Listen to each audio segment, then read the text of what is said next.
नमस्कार। 23 की महाभारत में आपका बहुत स्वागत है। मैं हूं आपके साथ सुमित शर्मा। चुनाव नजदीक हैं और कांग्रेस होल्ड पर है। जी हां, एक तरफ चुनाव नजदीक आते जा रहे हैं, वहीं दूसरी तरफ कांग्रेस में कशमकश के हालात बने हुए हैं। मुख्य विपक्षी दल के भीतर से खबरें आ रही हैं कि इन दिनों यहां जमकर बवाल मचा है और खींचतान का आलम यह है कि कोऑर्डिनेशन नाम की चिड़िया कब फुर हो चुकी है। देखिए रिपोर्ट।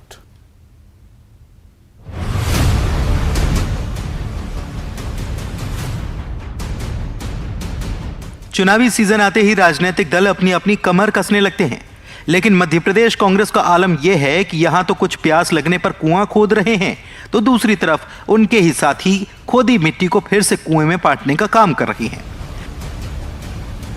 स्थिति यह है कि विधानसभा चुनाव से पहले कांग्रेस होल्ड पर है। कांग्रेस में जमकर बवाल और घमासान मचा है। एक तरफ लिस्ट जारी हो रही है तो दूसरी तरफ होल्ड भी करा दी जा रही है। यह सिलसिला शहर और जिला अध्यक्षों की लिस्ट से शुरू हुआ था और अब अल्पसंख्यक विभाग की कार्यकारिणी की घोषित होने और होल्ड होने तक जारी है।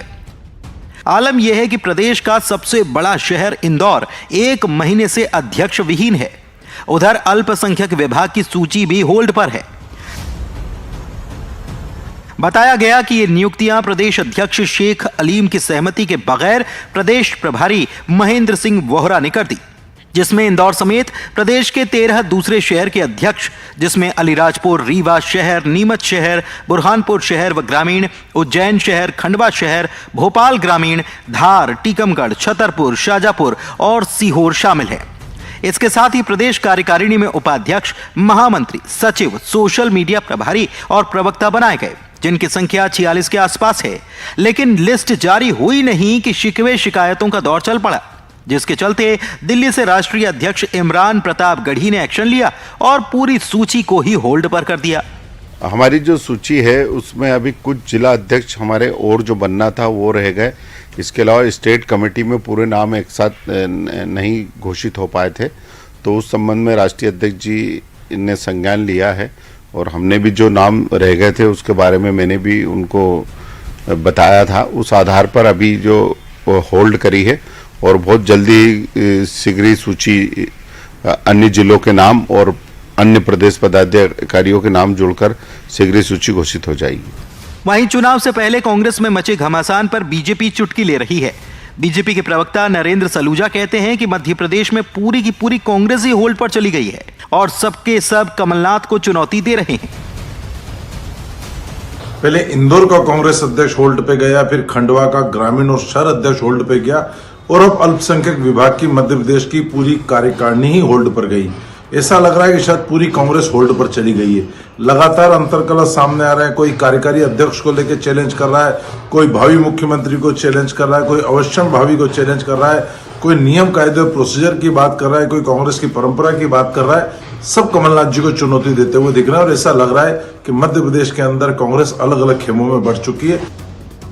वैसे कांग्रेस का हाल देश में इस वक्त क्या है, ये किसी से छिपा नहीं है। भले ही कांग्रेस नेता एकजुटता, चुनाव में सफलता और राज्य में अपनी सरकार बना लेने के बड़े बड़े शब्दों का इस्तेमाल कर सब ठीक होने का दावा करते हैं, लेकिन असल में नजर आता है कि अपने दल की हकीकत से मुंह मोड़कर वो ये बातें इसलिए बोल रहे हैं ताकि जनता के बीच सब अच्छा होने का मैसेज चला जाए। लेकिन जब छोटे छोटे मामले ही दिल्ली दरबार में तय हो रहे हों तो प्रदेश कांग्रेस के हालात बताने की जरूरत ही नहीं है। अरुण कुमार त्रिवेदी, न्यूज़ 18, इंदौर।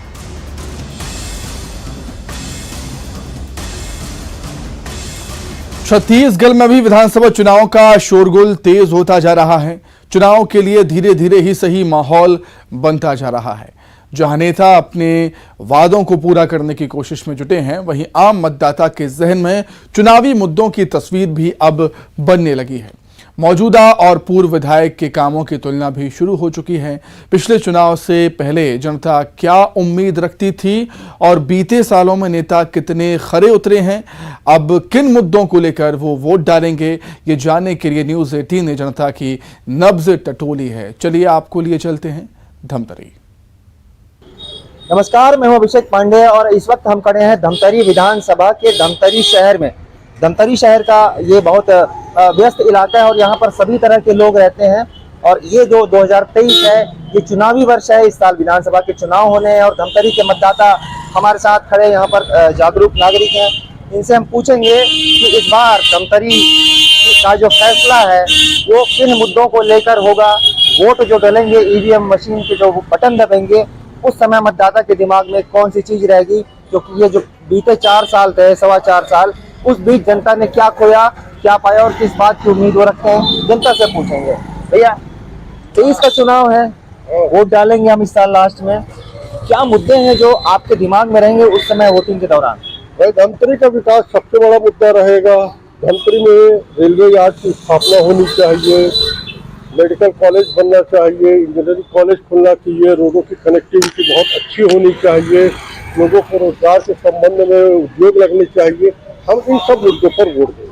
तो क्या इन 4-5 सालों में कुछ भी नहीं मिला धमतरी को? 4-5 सालों की अपेक्षा में 20 सालों में धमतरी को कुछ नहीं मिला है। चाहे किसी का भी शासन रहा हो, धमतरी हमेशा उपेक्षित रहा है। इसलिए इस बार हम सिर्फ विकास जो कर सकता है वैसे व्यक्तित्व को हम वोट देंगे। विकास का मुद्दा है, 20 साल से धमतरी को कुछ नहीं मिला है। आपको क्या लगता है, आप भी एक मतदाता हैं, क्या काम करते हैं आप? मैं ठेला चलाता हूँ, फल फ्रूट का सब महंगा है, इतना महंगा है कि महंगे में धंधा करे क्या। अभी ठेला भी बंद है, पता नहीं अब ऊपर वाले क्या कराएंगे इन लोग। जब विकास का चुनाव चल रहा है तो कम से कम धंधा पानी भी चले, सस्ता थोड़ा हो तो सामान ला के बेचे। फल का ठेला लगाते हैं, महंगाई की बात आप कर रहे हैं, तो महंगाई के लिए कौन जिम्मेदार है, केंद्र की सरकार या राज्य की सरकार?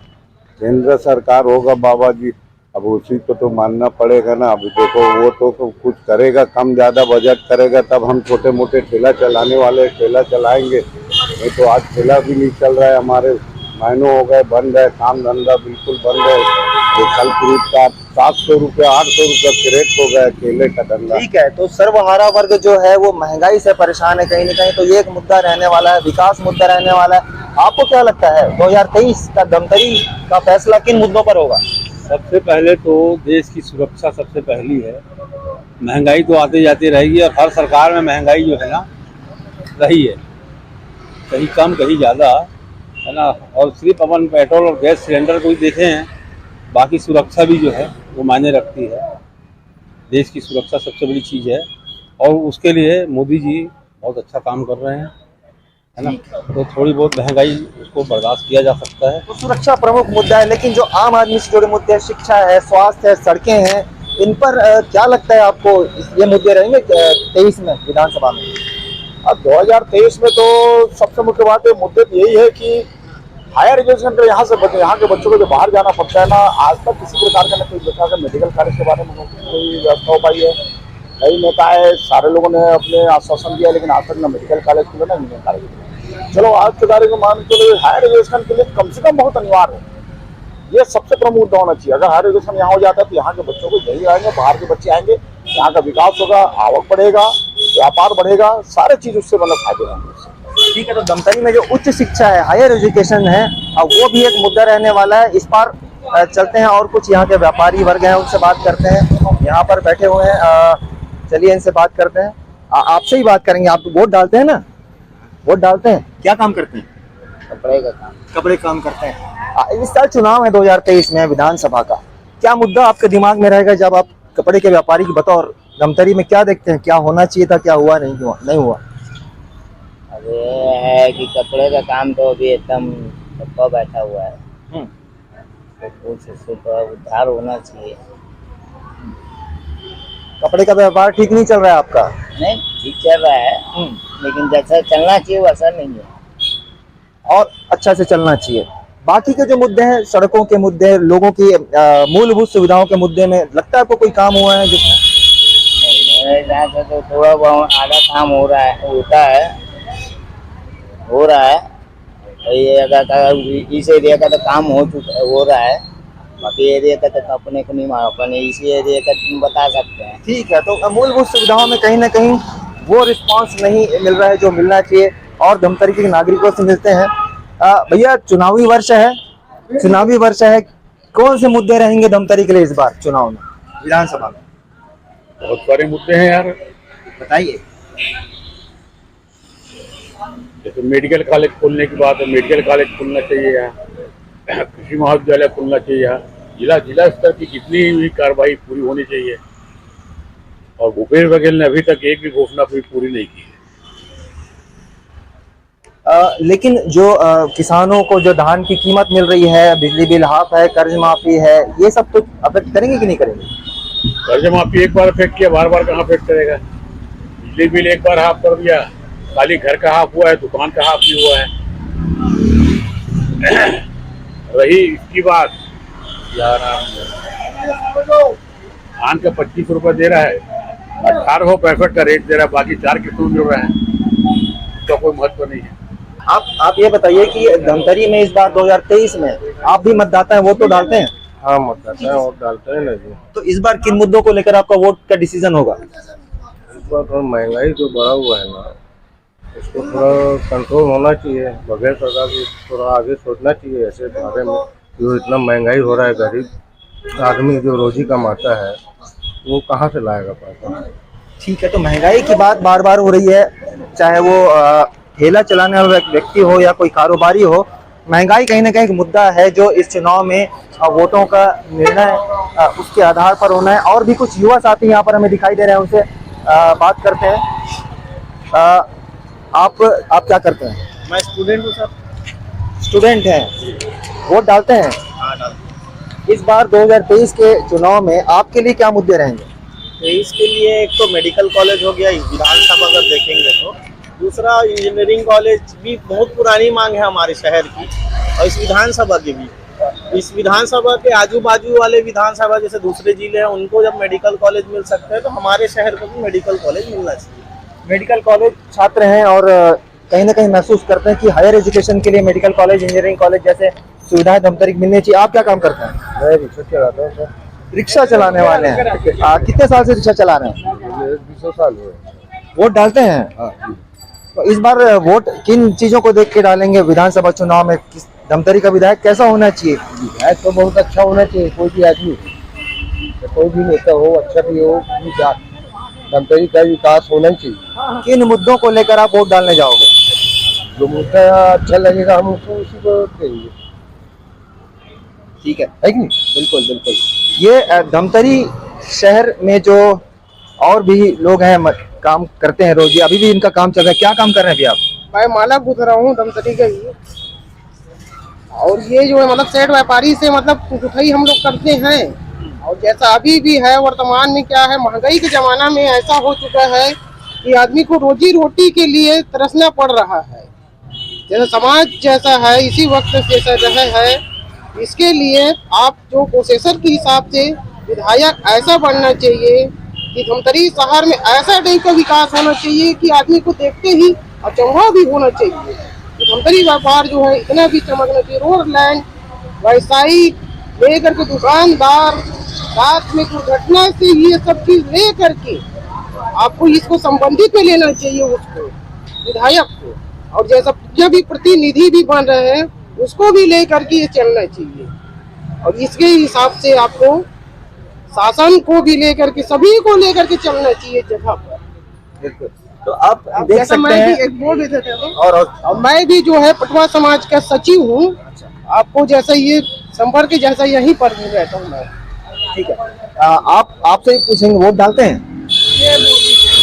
वोट डालता है? हाँ, वोट डालता है। ए तरीका मुद्दा वो लेके जाते हैं। अभी कौन खड़े हो देते मतदान तो देना चाहिए, अब देखो कौन खड़े हो। तो प्रत्याशी का चेहरा भी एक मुद्दा होगा, ये भी सामने बात आ रही। महंगाई एक मुद्दा होगा, विकास, उच्च शिक्षा और ये तमाम चीजें, और विधायक का परफॉर्मेंस भी कहीं ना कहीं एक मुद्दा यहाँ पर जरूर होने वाला है। तो अभी हमने धमतरी में बात की व्यापारी वर्ग से, युवा वर्ग से, छात्रों से और कामकाजी वर्ग से भी बात करने की कोशिश की। महंगाई का मुद्दा भी बार बार सामने आया है, और इसी तरह हम अगली बार नए विधानसभा में, कुरुद विधानसभा में आपसे मिलेंगे। अभी मुझे दीजिए इजाजत। अभिषेक पांडे, न्यूज़ 18 धमतरी। मध्य प्रदेश के खरगोन में सीवरेज लाइन सहित जल आवर्धन योजना का काम पिछले 6 सालों से चल रहा है। इसके बावजूद आज भी कार्य अधूरा है, जो जनता के लिए परेशानी का सबब बनता जा रहा है। रिपोर्ट देखें।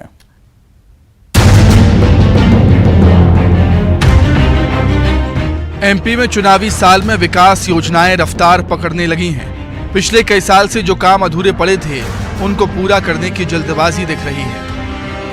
ऐसा ही मामला खरगोन का है, जहां सीवरेज लाइन सहित जल आवर्धन योजना का काम पिछले 6 सालों से चल रहा है। आलम यह है कि जो कार्य 2 साल में पूरा होने वाला था, उसे 6 साल बाद भी पूरा नहीं किया जा सका।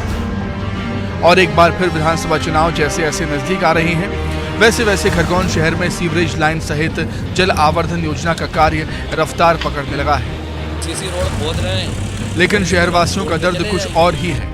उनका कहना है कि पिछले 6 साल से हम लोग इस चक्कर में परेशान हैं। जगह जगह सड़क की खुदाई कर दी जाती है और सालों तक गड्ढे नहीं भरे जाते, जिससे आए दिन दुर्घटना होना आम बात है। अब जलावर्धन योजना की टेस्टिंग में भी जगह जगह पाइपलाइन फूटने से आम लोग परेशान हैं। साथ ही लोगों ने 2 साल की समय सीमा की योजनाओं के 6 साल बाद भी पूरे नहीं होने पर विकास को लेकर सवाल खड़े कर दिए हैं। सर, मेरे मन में तो एक ही सवाल चल रहा है कि पिछले 6 सालों से ये जल आवर्धन योजना और सीवरेज की लाइन का काम चल रहा है। मतलब ये जो काम 2 साल 3 साल में होना था, उसको ऑलरेडी इन्होंने 6 साल कर दिए।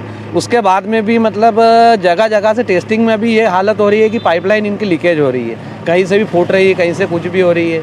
अभी जैसे तैसे रोड बने थे शहर के, वापस से ये लोग अपने जहाँ मन में आ रहा है वहाँ गड्ढे खोद रहे हैं और बस लाइन को दुरुस्त करने में लगे हुए हैं। तो जब अभी ये कंडीशन है, जब टेस्टिंग में ये कंडीशन है, जब पूरे मतलब पावर के साथ जब लाइन चालू होगी तो शहर का क्या हाल होगा। ये तो जगह जगह रोड के गड्ढे करेंगे। ये लोग आज हैं कल चले जाएंगे। इस और नगर पालिका और प्रशासन ने थोड़ा ध्यान देना चाहिए।